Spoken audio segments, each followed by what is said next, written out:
सी लहर खौफनाक होती हुई जा रही है। गुज़िश्ता 24 घंटों में रियासत में 6000 से ज्यादा मामलों की तस्दीक हुई, जबकि इसी अरसे में 40 अफराद की कोरोना से मौत हुई है। कोरोना के खतरे को देखते हुए लखनऊ, कानपुर, वाराणसी और प्रयागराज में एक हफ्ते के लिए नाइट कर्फ्यू का निफाज किया गया है। रात 10 बजे से सुबह 6 बजे तक जारी रहेगा ये नाइट कर्फ्यू। सिर्फ इमरजेंसी सर्विस की इजाजत होगी। कानपुर में 30 अप्रैल तक 12वीं क्लासेज तक के स्कूल को भी बंद कर दिया गया है।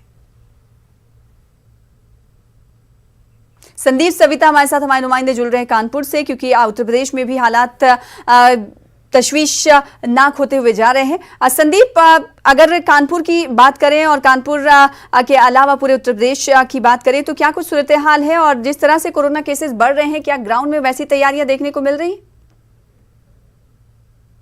संदीप, बिगड़ रहे हैं, जिस तरह से हालात बिगड़ रहे हैं, कोरोना के हालात लगातार रिकॉर्ड बना रहे हैं। कानपुर की बात की जाए तो कानपुर में लगातार 3 दिनों में 350 का आंकड़ा पार किया है कोरोना ने। जिस तरह से हालात बिगड़े हैं, उसके बाद प्रशासन ने सख्त कदम उठाए हैं। योगी की वीडियो कॉन्फ्रेंसिंग के बाद ये फैसला लिया गया है कि नाइट कर्फ्यू यहाँ पर लगाया जाएगा, जिसका समय रात्रि 9 बजे से सुबह 6 बजे, रात्रि 10 बजे से सुबह 6 बजे तक होगा। इस तरह से इंतजाम किए गए हैं। पुलिस ने भी आदेश दिए हैं कि कोरोना को लेकर प्रोटोकॉल का पालन कराया जाएगा।